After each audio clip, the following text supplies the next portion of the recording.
Más fosas comunes en el norte. En un ejido cercano a Torreón, Coahuila, fueron encontradas numerosas fosas clandestinas. Organismos de la sociedad civil denuncian que podrían ser hasta 600 restos humanos encontrados. Colectivo de familias de desaparecidos señala que son más de 4.000 los fragmentos humanos localizados. El gobierno de Coahuila creó un plan estatal de exhumaciones ante la cantidad de cuerpos hallados. Hay más de 400 cadáveres sin identificar en fosas comunes y 15.000 restos en manos de la policía.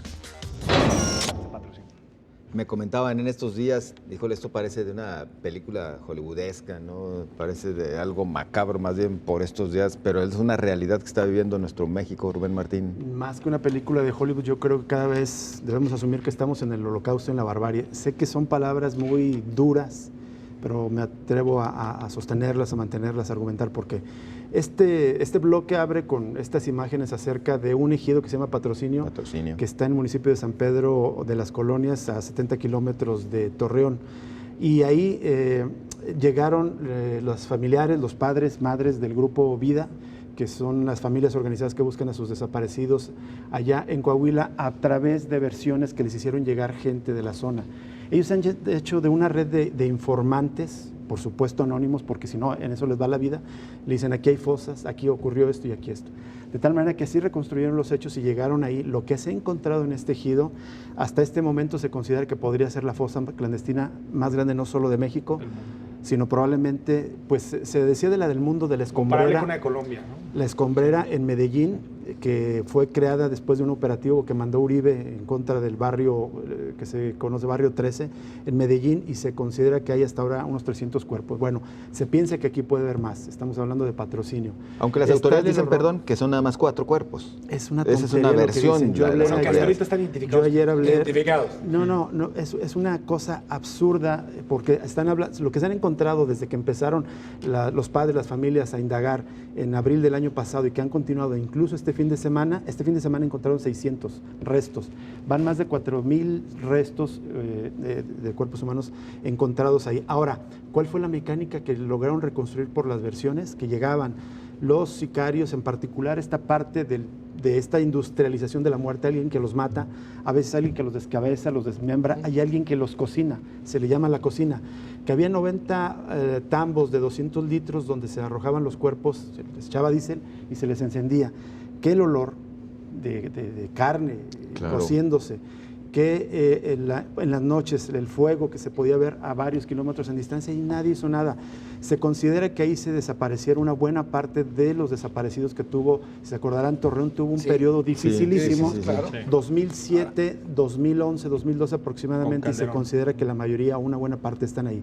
Patrocinio se suma así pues a nombres, geografía del horror que tenemos en el país, que de otra manera no hubiéramos conocido, desde Tlatlaya, pasando por Clil, Ayotzinapa. No es solo Torreón, hay un grupo de reporteros incluso que está trabajando en la búsqueda de fosas clandestinas, ¿no? Que están organizándose ya para ir, y todo lo que es Guerrero, todo lo que es la franja aquí de la Barca, ¿no? Aquí se encontraron unas y seguramente si la buscan van a encontrar más, de toda la Barca briseña hasta Noato, toda esta zona. Veracruz está terrible. Entonces, como bien dice Rubén, no es un problema de Torreón, es un problema nacional que viene desde por lo menos mediados del sexenio de Calderón. Me acuerdo la primera vez que el informador hizo un reportaje de tratar de contar cuántos desaparecidos había, preguntando cuántas denuncias había en cada procurador de cada estado. Eran 26,000 hace 6 años. Diego, creo, cercanos a los 40,000. Sí, pero de los cuales, digamos, 26,000 estaban como más o menos registrados, y puede ser 40,000. Lo que estamos viendo es que si eso lo sumamos a el número de muertos, ¿no? O sea, los desaparecidos, es una cosa verdaderamente bestial. Y sí hay una especie, digamos, de política, de no buscar a los desaparecidos. Lo que decía Rubén hace rato, de que se gasta más en buscar a un coche que una persona desaparecida. Y de no cruzar datos, además, no cruzar que eso datos, es otro. O sea, no hay ningún interés en encontrar. Muy delicado, o que ha resultado muy delicado en el tema de las fosas, que no hay una base de datos de los desaparecidos, a pesar de que las familias han hecho un gran esfuerzo para encontrarlos vivos, pero también por proporcionar información suficiente en caso de que ya estén muertos. prácticamente todos los esfuerzos que se han hecho de tener muestras de ADN, que son las que permitirían, han sido con financiamiento extranjero. El gobierno mexicano, por alguna razón, ha decidido no apostarle a ese tema. Así es. Exactamente, y lo triste es esto, ¿no? Que muchos de nuestros desaparecidos podrían estar en estas fosas, pero no lo podemos saber porque ha sido una gran mentira.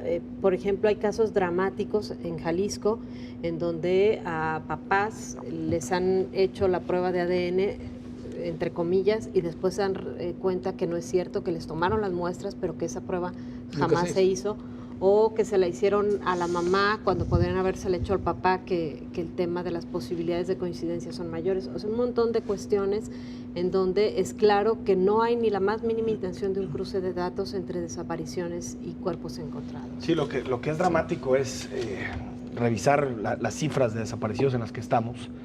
Porque, por ejemplo, si pensamos en la dictadura de Argentina, de la Junta Militar, que aparte se hizo famoso a nivel mundial precisamente por esta técnica de represión, de desaparecer, hasta donde recuerdo, la cifra máxima que se llegó fueron de 37,000 desaparecidos en prácticamente todo el periodo de la dictadura, es decir, desde los 70, mediados de los 70 hasta inicios de los 80, que llega el regreso a la democracia en Argentina. Es decir, estamos hablando, leía que unas organizaciones civiles hablan incluso de que la cifra de desaparecidos mayor, incluso no reconocida por el gobierno, podría alcanzar hasta los 300,000 desaparecidos en todo el país.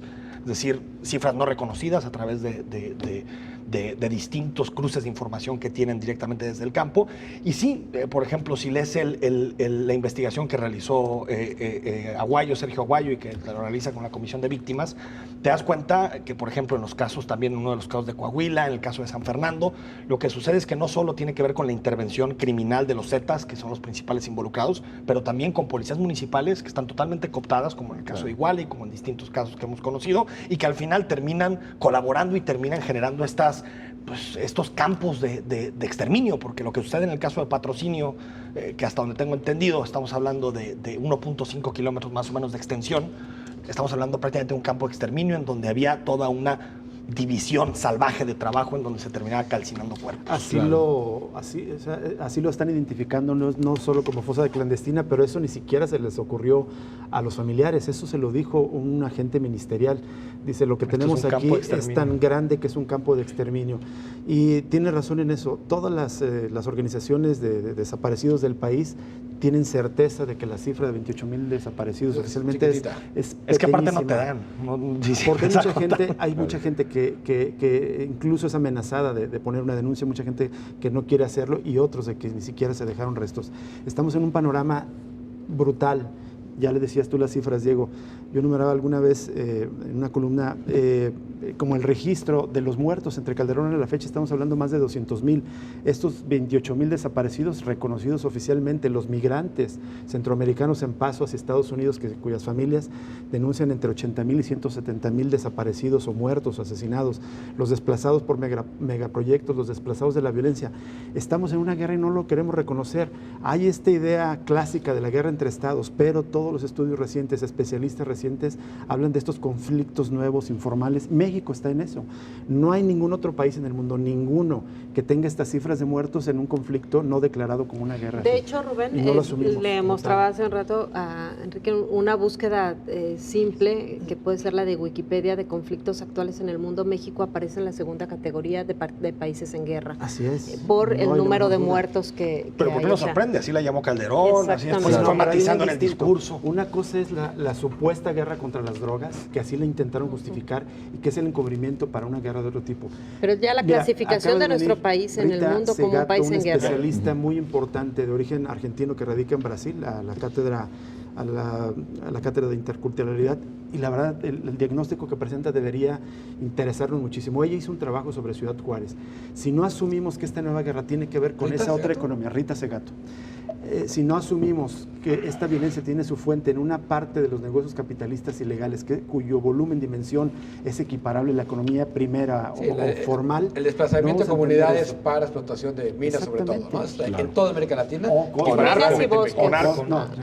costas también para quedarse con las playas o con bosques. Es decir, todo todos los bienes susceptibles Exacto. de valorizarse de una manera de grandes negocios. Por ejemplo, en Aquila, en Astula, hay negocios de la minería, del narcotráfico, pero también de la madera. Un metro cúbico de madera que cuesta $6 producirlo aquí y que en China cuesta $100. Es decir, estamos hablando de unos negocios inmensos. Es lo que está detrás de toda esta Este violencia nivel que de estamos descomposición, perdón, ¿tiene reversa? ¿Hay forma de darle marcha atrás ya no en este momento en con nuestro estas país? tonterías de la guerra contra las drogas, no con esas tonterías de la agencia criminal.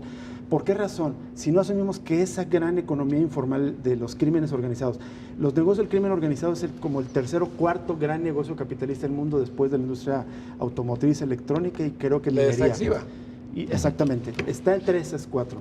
A ver, ¿cómo la vas a parar con todo lo que han hecho? No ha funcionado, es discursivo. ¿Por qué razón? Porque la clase política se beneficia de esos tenemos que negocios. dejar de ver el crimen No hay organizado. ninguna campaña política importante, Claro. presidencial, gobernador, alcaldes, que no tenga dinero ilegal. Una buena parte viene de ese dinero, por eso no hace nada. entre Pero otras hay cosas. que dejar de ver el crimen organizado como narcotráfico. ¿no? O sea, mientras sigamos pensando en el narcotráfico... Que ese es el crimen organizado. Y los sicarios y el vamos a Chapo, estar así es. dando palos de ciego. Exacto. ¿El Estado no lo ve? No, yo creo que el Estado... Claro que sí, es claro, parte de claro él. que conoce cómo está el tema, pero sí ve un Estado además muy debilitado. Tenemos un Estado muy débil frente a la capacidad de fuerza que tiene que Claro. haber y de vínculos que tiene el crimen organizado. Vamos a los comentarios a través de las redes sociales. Muchas gracias a ustedes que participan. Canal 44 ha preguntado: numerosas fosas clandestinas, cerca de 600 restos humanos. ¿Acabará la violencia en México? ¿Qué opina usted? Carlos Martínez dice: aminorarlo sí, pero llevará mucho tiempo. ¿Propuestas para ello?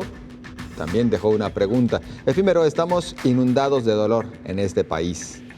Muchas gracias. Nible dice: estamos tan llenos de violencia que ya se perdió cualquier asombro.